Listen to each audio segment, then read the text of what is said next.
Hey guys. So I want to talk about an experience I had today. I want to get it off my chest. And I want to first foremost, I want to say,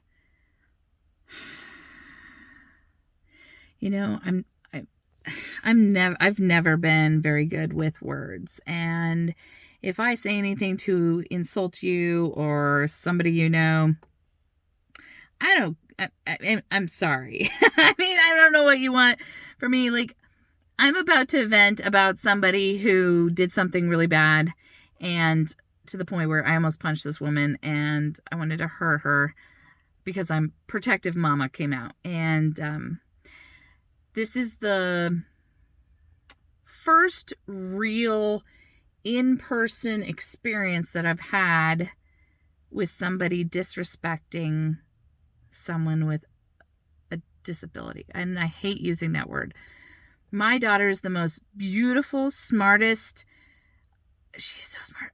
It blows my mind how smart she is. She's my kid. Talented, exceptional kid. Like, she's a smart ass, and she blows my mind. Okay, so she's an amazing person. But she has Tourette's and OCD.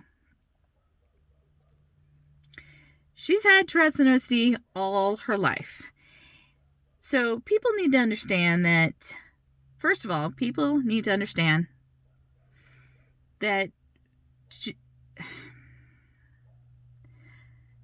before COVID even got here, before the C word even existed, okay?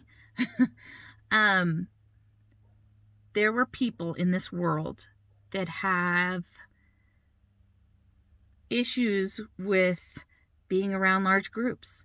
There's people who have issues with someone who coughs without covering their damn mouth. Hell, I don't even like that. If I see you in public and even before COVID, you coughed, I'm like, dude, have some respect, cover your damn mouth. But like, some people can't handle that. Some people can't handle, germs. Some people can't handle sick people. Sickness and disease and viruses and all this stuff trigger some people and some of their issues. And I'm here today to let you know, everyone know, that it's okay for these people to be the way they are. I mean, they were this way before COVID, and now you bring another virus in. I mean, it's funny because at the beginning of COVID, the government comes out and they're like, you need to wash your hands more. You need to cover your mouth. You need to, social distance. You need to sanitize. And Aurora goes, I already do all that. Like she goes, welcome to the club. She actually was like, welcome to the club, guys. Y'all should have been here anyway, And so it was funny because we all we just looked at each other. We're like, I already do that for her. We already do these things on a daily basis. And so for us, it wasn't a huge change except the face mask. We hate face masks. And so, and as a teenager, it's really hard for them to process this, okay? They're already going through a huge emotional change in their life. Think back, people. You all were there at one point. I'm sure I look like an idiot to people walking by. But think back. You were a teenager at one point, and we all went through these changes, okay? Think of those changes on how hard it was to be a teenager, and then 10 times and then make it 10 times harder. Because anybody who has any kind of a disability is stricken and struggling so hard, and all they need is just a little bit of support, or leave them alone. Give them a little bit of love and support, or back off, because I guarantee you they don't need your drama, and they don't need your sarcasm. And as a mom, this woman better be lucky she's not bleeding, because as a protective mom, not only to my child, but I'm very protective to all my daycare kids, all my friends' kids. Like, you need to understand that I am going to do or say whatever it is that's on my mind to defend my child. With that being said, this is my first experience wanting to honestly harm somebody, because we were standing in line and to get into Trader Joe's. So it was too many people, and so you have to wait your turn to get in. And they even have little lines on the sidewalk 6 feet apart, 6 feet.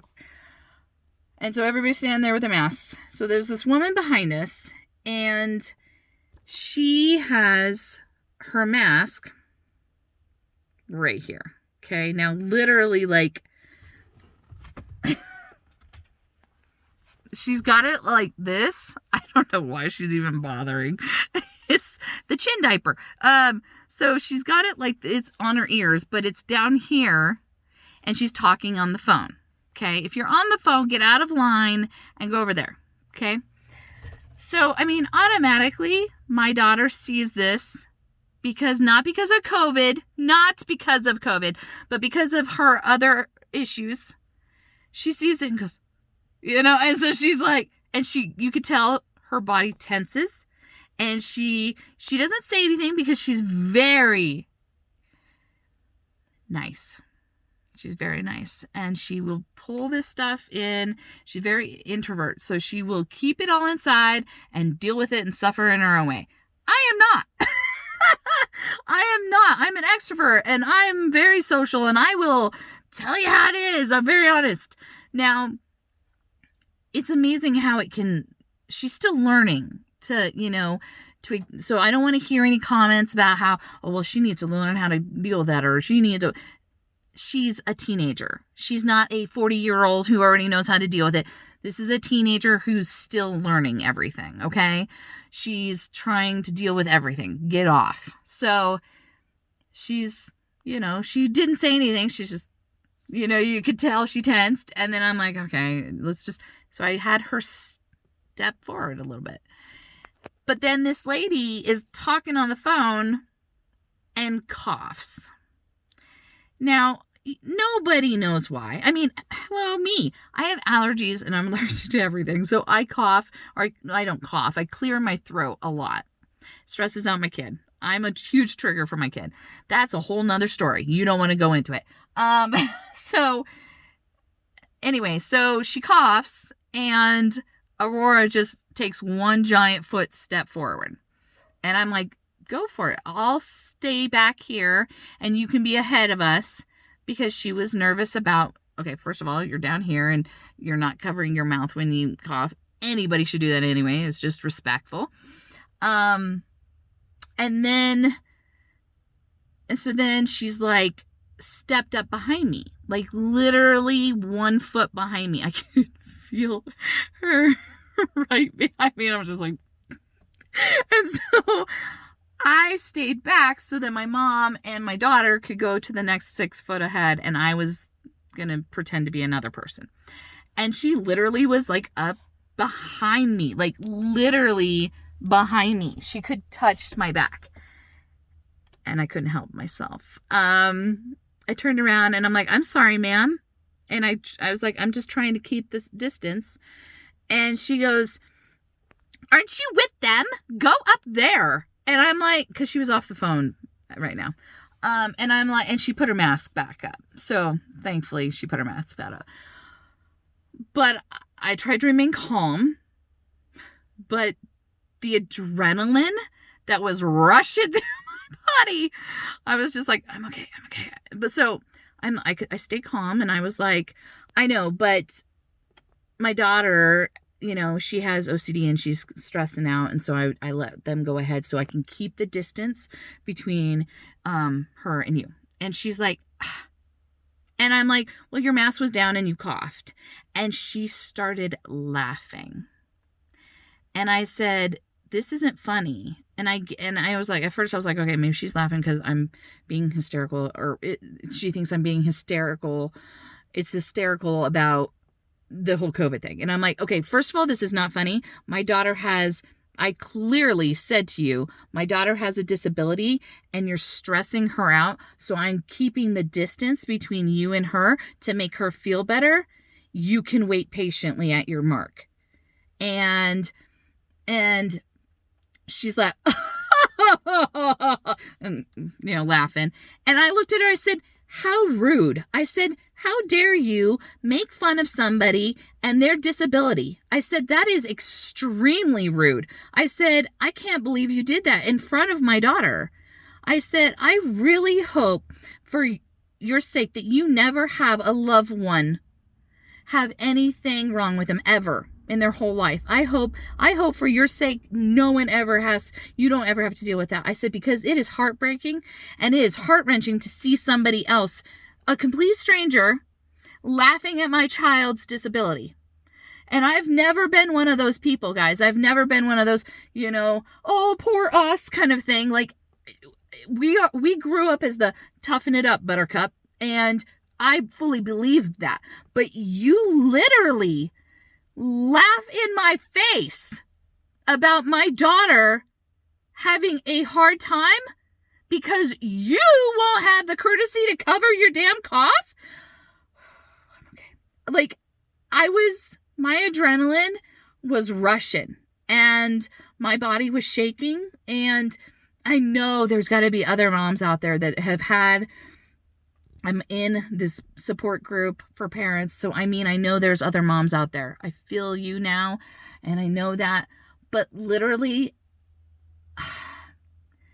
I'm not one. I can't say this enough. Like, I'm not one of those people. I don't be like, oh, woe is us. We've always been very quiet about it, and we've always been very, we'll deal with it on our own terms. We'll take care of it. We've got this, kind of thing. As a family, we are a team. But for someone who's much older and should be much wiser, for her to look at a child and laugh at them, I'm trying not to cry. It makes me so angry. Because I'm really glad that my mom caught it the second it started happening and redirected Aurora, and she kept her talking about something else. I hate to think of people who have bullied her before and it's happened, and I'm really glad I wasn't there, because I'm a protective mom. I could never fathom somebody breaking my poor kid's heart because she has no control over something that she has to do or has to feel, and, it's none of this woman's damn business, how well she's controlling it, or, what we're doing to control it, or the level of understanding, how far she is in understanding her issues. It's none of her business. But I showed, I'm very proud of myself today. Like, I showed serious self-control and not unleashing holy wrath on her. Woman scorn. Don't mess with my kid, and don't mess with, don't laugh at her. I sit here and it's funny. I feel bad because there's a lot of kids doing the whole at-home school thing, and I'm sorry I'm taking forever. But there's a lot of kids who are struggling right now with at home. And I know that a lot of kids, though, are doing really well. So my daughter is excelling so well at home. And it's because she's very clear. She's very honest about this stuff. She's like, I don't have the anxiety of being around a lot of people. I don't have the anxiety of having to stress about other people, noticing me or noticing what I have to do or all my little tics or whatever. And people And that breaks my heart because, I mean, she wants to see her friends. She wants to go back to school. She loves school. School is huge for her. And I mean, now that it's just school and her, she's excelling. She loves school. She'll learn forever. She loves it. She's so damn smart. But, you know, and it's hard because, you know, it's hard to see people so shallow that they just can't be nice to each other. Why can't we just be nice to each other? You know, and after the fact of what happened, and it's funny, so we went into the store and I was like, calm down, you know, and I'm like, I'm okay. So we went and shopped and we were standing there. This woman came into the store, walked behind us, and went behind my daughter's back and walked away. And I pulled Aurora aside and I said, this is a learning lesson that there are going to be very mean people out there, which is horrible because she doesn't even know Aurora. If she knew Aurora, she would love her. But there are people out there that are mean and they are selfish and they don't care. They don't care about anybody but themselves. Unless there's something you can do for them. And I taught her today that it's okay. You don't know her. She doesn't know you. And maybe she's going through some difficult thing in her life. Who knows? I don't care. But I taught her today, do not wish bad things on people. You know, yes, we go, oh, karma is going to mess with that woman, you know? Because while outside, one of her statements, you know, when she was freaking out at me was, I cough because I smoke. Well, how the hell am I supposed to know that? First of all, you don't smell like smoke because I'm very sensitive to that, but I don't care. I mean, and I you know, I could be this horrible woman who goes, well, you know what? Karma's a bitch. You're going to get lung cancer. No, I'm not going to do that. And I stood there and I looked at my daughter and I said, you know what? We're going to wish her well. We're going to sit here and we're going to wish this woman well because something in her heart is broken, that she can't love others or at least be respectful and kind to others that she doesn't know. She can't be like, oh, I'm so sorry. I'll back up, you know, and it could have been that and it would have been over, you know, or, oh, I'm so sorry, my mask, you know, but everybody is so hateful, so mean anymore. And it blows my mind. So literally, as this woman is being a total jerk and walks by us, coughing on my daughter's back, I said a little prayer for her. Please take care of this woman. May she be happy and healthy because, you know, nobody deserves what she just did to my daughter. Nobody deserves the disrespect that she just gave somebody, you know, and I don't care if you're disabled or not disabled. You got a disability or not. It doesn't matter. No human should ever feel like that. And I'm very disappointed in her as a human being, as an elder, to have an elder who should be wiser and more caring. She showed her true colors today, and I hope only the best for her, because I would hate for anybody to live a life that angry and that mean. I hope that she is a happy person and she learns to love, because nobody should ever feel that way. And I'm glad there's support groups out there for people, and I want you to, you know, talk to people and love people and be supportive of others, even if you don't understand. That's the whole thing. Bullies are people who don't understand They don't know why people are the way they are. Or they've got their own issues. You know, people will make fun of other people because they're like, oh, well, I don't understand that. And so that's silly and crazy or whatever. And so I'm going to make fun of it. No. Get to know that person. Know how amazing those people are. And realize that you were in the wrong. God forbid people apologize anymore. Just everybody has to be right. And everybody has to be mean. It's not true, guys. It's not cool. And I'm not going to raise my daughter that way. I am not going to let her become like this woman. And I wish only the best for her, no matter who she is or where she goes in life. I hope she has a great life. And I know that Aurora is going to have an amazing life. And this is just our first step in the next step of this amazing journey she has ahead of her. I'm glad she learned a lesson today. I hope this woman did too.